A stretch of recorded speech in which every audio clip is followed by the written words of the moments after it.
The Chesapeake Bay is the national treasure. It's one of the most productive estuaries in the world. It's the largest estuary in the United States, and it has the largest land area to water volume ratio of any estuary in the U.S., which means what happens on the land greatly affects the conditions in the Chesapeake Bay. Well, Landsat is a critical and invaluable tool for characterizing the landscape and characterizing it in terms of mapping impervious surface, mapping it over time. We have satellite imagery for the Chesapeake Bay that covers the entire 64,000 square miles of the Chesapeake Bay watershed. Unfortunately, the Chesapeake Bay and 90% of its tidal tributaries are impaired. They're impaired with poor water clarity and low dissolved oxygen as a result of excess nutrients and sediment coming into the bay. Excess nitrogen and phosphorus and sediment that's draining off the land into the bay is obscuring the clarity of the water, and the nutrients are contributing to increased algal growth, and when those algae die at the bottom of the bay and decompose, they starve the bay of oxygen that living resources need to survive. The sources of those nutrients and sediments are fertilizers, both manure and chemical fertilizers apply to farmland and apply to residential lawns. It's also from our exhaust from our cars and air pollution from power plants out in the Ohio Valley.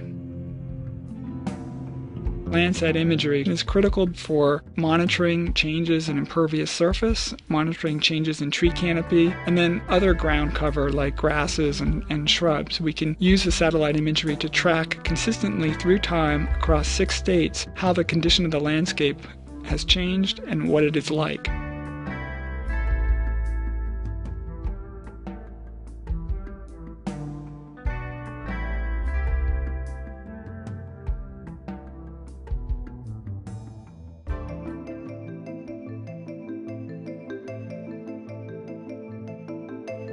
The Landsat satellite is basically a camera in space. And in essence, it's actually 7 cameras because it collects the reflection of the sun off the Earth's surface in 7 bands, 7 kind of wavelengths.